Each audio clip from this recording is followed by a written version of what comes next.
Update. Am I the a-hole for refusing to cook for my stepchildren anymore? Original post. They are 16 female and 15 male. My husband and I have been married for 8 years. They have been living with their mom for a month because we caught the virus. Fortunately, they were with their mom and didn't catch it. Normally, we split custody. Ever since they have returned home, they have been very critical of my cooking. My husband and I usually split chores. He makes the dinner and I make breakfast and lunch. This works for us as my work starts later in the morning while his shift ends earlier in the evening. I try to make them healthy food and spend time with them, but they have been nothing but critical. They make faces, make fun of the dishes I cooked, and compare them to their mom's cooking in a manner which is really hurtful. They have been talked to, and their father has even punished them. They just don't seem to care. My husband seems to think my cooking is fine. Hell, they don't seem to mind my cooking when he heated it up last week. So I stopped cooking for them. They know how to cook.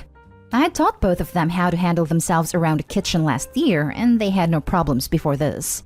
I am worried that they are lashing out over something hurtful I did. Teenagers are not known for their emotional maturity, and I fear this will further alienate them. But at the same time, my mental health has improved, and I do not dread mornings anymore. I still make them lunch, but I don't have to hear them talk smack about my cooking due to my schedule. My husband wants me to be the adult here, and I promise to deal with them. He thinks that if I start cooking again, they will calm down. My bonus children are giving me the cold shoulder, and it hurts. But I want to teach them that they have to respect the people in their lives, even if they dislike them.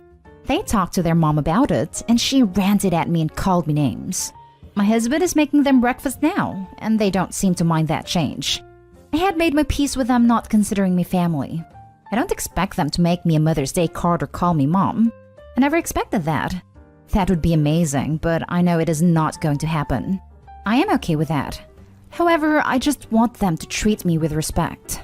Understand that I am an adult in their lives who cares for them and loves them, but they treat me like a servant who also pays for stuff. Now for the top comments. They talked to their mom about it and she ranted at me and called me names. This is why they are treating you poorly. Your husband needs to have a sit down with his ex about bad-mouthing you to the kids. In my humble opinion, you're doing the correct thing. These are not young children. They are teenagers and they damn sure know what they are doing. You don't need to put up with this treatment just because they're kids. They're rude and their words and actions affect other people. This, especially suspicious since things seem to have started up after they spent some time at their mom's.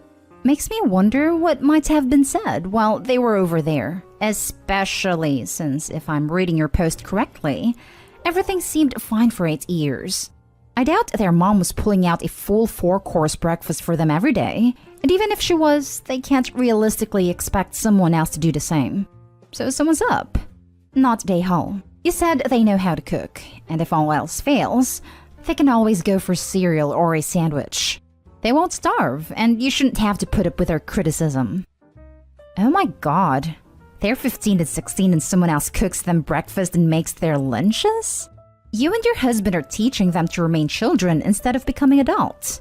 It's great that you taught them their way around a kitchen, and no one should be making them breakfast except themselves, especially with their entitled attitude. They're acting like toddlers and your husband is enabling them. You are not the a-hole for setting and maintaining healthy boundaries. Yeah, I was making my own breakfast from a much younger age.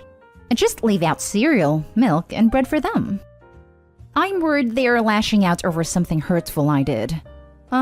What did you do that was hurtful? Also, what's wrong with 2 teenagers making their own toast or cereal and fruit in the morning? I was living out of home already by their ages and made my own damn food 3 times a day. But even at, say, 12 to 13, I made my own breakfast and school lunch, and the parental figures would only ever make dinner. They're not young children.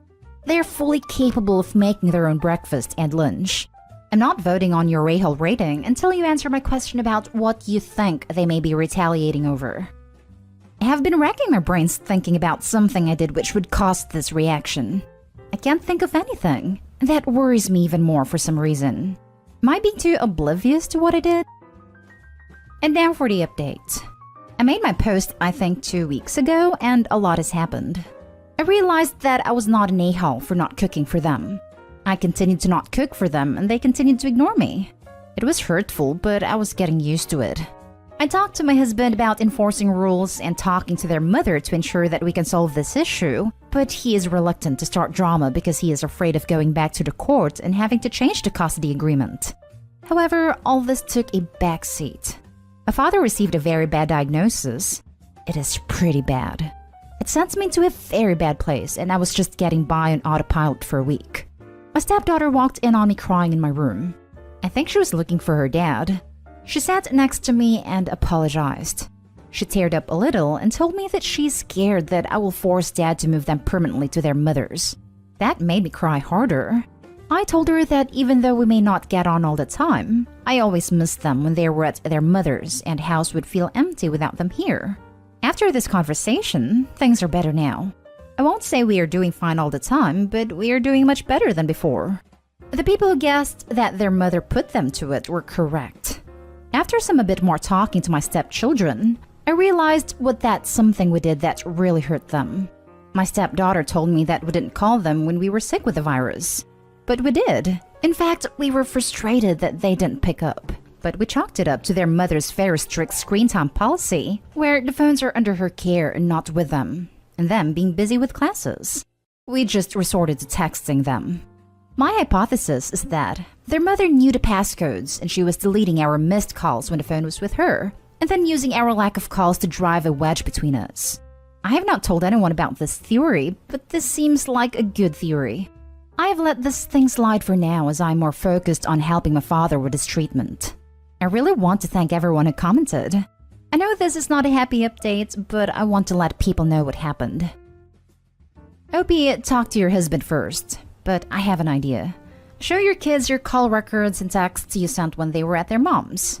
They're teens. They're tech savvy enough to understand timestamps and deletions. Tell them you're concerned they didn't get any calls or messages, because you want to make sure they have reliable communication with you and their dad.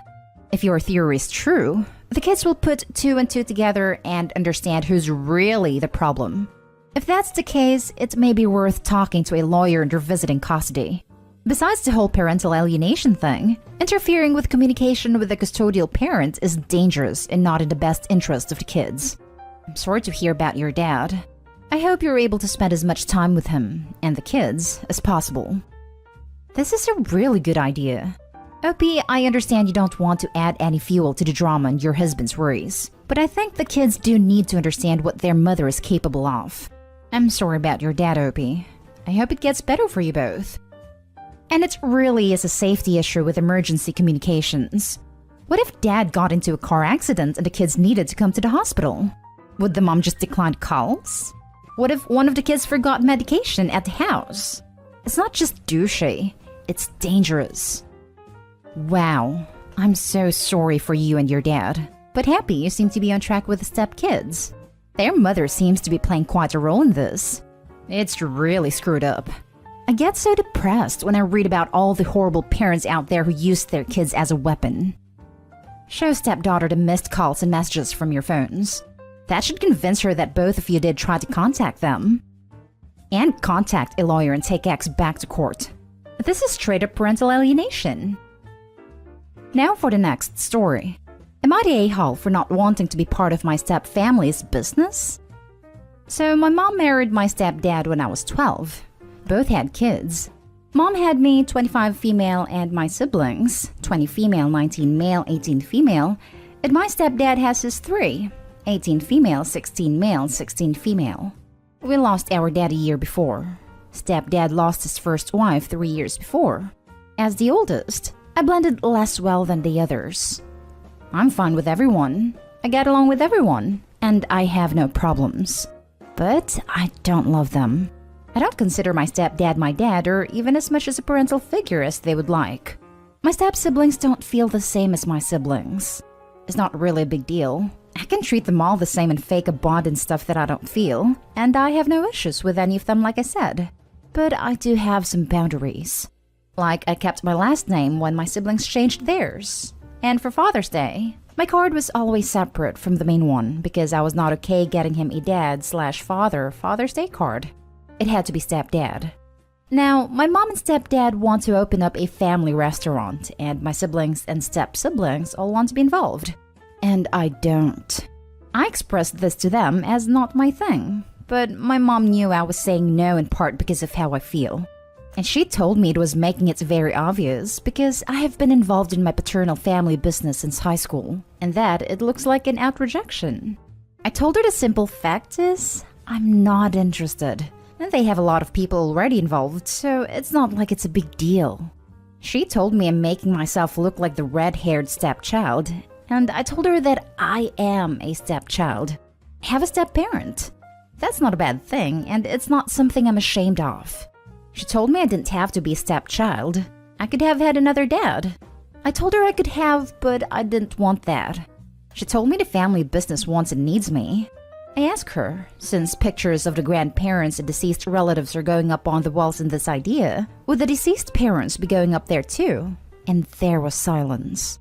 My brother told me they're sad I don't want to be part of it, and it would be such a cool family thing to have.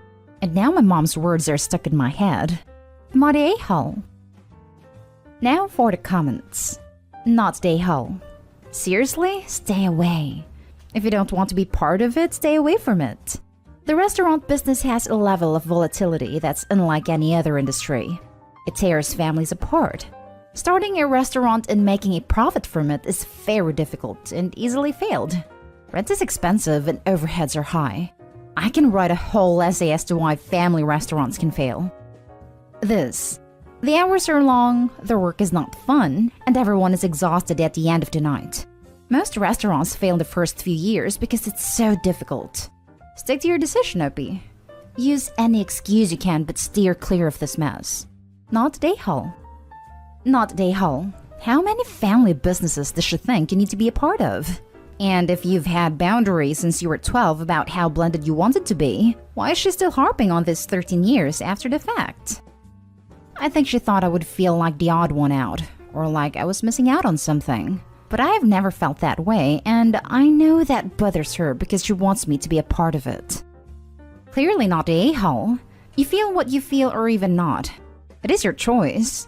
If it doesn't feel right to participate, then don't participate. It is only up to you. You don't need to do things just to make others feel better. Do what is good for you. Not a-hole. It would be counterproductive to put someone who's not passionate about the business responsible for said business anyways.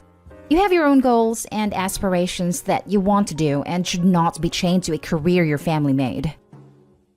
Last story is titled, Am I the a-hole for throwing my sister-in-law and her kids out after calling her a bad person because she called me a bad mom? My 33 female husband's 33 male oldest sister Rachel, 41 female, loves to stop by so her kids can spend time with mine.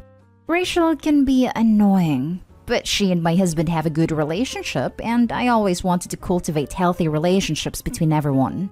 But last weekend, I hit a breaking point and caused some added damage than was already done. Potentially. So, my youngest is 6, and he has sensory issues. He has many issues with clothes. Can't wear certain fabrics, can't stand socks, even needs special underwear and would go around naked if he could. Sister-in-law has always been into knitting sweaters and gives them as gifts. She has also gifted clothes to the kids before. We explained many times about our son, and my husband has said while we appreciate the gifts, he can't wear them without being driven crazy. So she was looking through some photos while she was here last weekend. My husband was working, and she commented that none of the holidays pictures had him in the sweater, and that he never wears the clothes she buys. I was a little frustrated by trying to explain it as easily as I could. She then told me she had something for him, pulls out a pair of space socks and says they would be perfect for him and his interest in space. I told her he couldn't wear them and they drive him crazy. She told me we cater too much to him, that he should be made wear what people buy and make for him, and I'm not being a good parent letting him go through life rejecting clothes. I lost it. I told her that if I'm a bad mother, then she's a crappy person for judging me when all I'm doing is my best, and for pushing constantly to get her way. I told her we had explained things as clearly as we possibly could, and we have been over this for over 3 years now, and she's still not willing to open her mind to the possibility that we're all just doing our best. She told me good parents help their kids be better than rejecting stuff. And I told her to take her kids and leave because she was not welcome in my home anymore. My husband was pissed at her sister when he heard what went down. And he heard on his lunch break because she sent him 30 messages and left 3 voicemails on his phone. The rest of the family say I should have not treated her like that in front of the kids. And kicking the kids out was wrong. Am I the a-hole? Not the a-hole. Thanks for standing up for your kids' sensory issues. I didn't have that growing up and I can still feel awful tights in my legs, scratchy dresses, non-stretch pants. I'm 35 and I buy my favorite clothes in multiples because they feel good. You can tell your sister-in-law to go to hell. Enforcing people with sensory issues go wear certain clothes is a special kind of hell in itself. You would think she would take the hint after 3 years of explaining it to her in plain English that the son cannot wear her gifts. Enough is enough. She showed absolutely no consideration for the son's sensory issues. And the nerve of her of pushing her ideology of what constitutes a bad parent just because you allow him to wear what is most comfortable. She can take her snarky butt and her unwanted gifts back with her. Not the a-hole. Isn't it funny that the people who pester you over and over again are always the same people who are shocked to pick at your face when you hit your limit and go off? And somehow always blame you for it. I was only trying to help you. You did not have to lash out for such a small thing. You're too sensitive. How they managed to paint the picture in their mind as them being the victim of this situation appalls me. Not the a-hole. She's the a-hole. Buying gifts you don't want and wanting to force your child to wear them. If she's so positive about wanting the kid to wear it, why not ask you which fabrics she should buy? She's mad because her opinion is not winning an issue that is not about her. Good riddance, in my opinion. Not the a-hole. After being told on previous occasions of your child's sensory issues, it seems a bit disrespectful of her to ignore said issues to continue gifting clothing that your son can't wear. She especially has no right to get angry, invalidate your son's sensory issues, and call you a bad parent for being understanding and accommodating to him.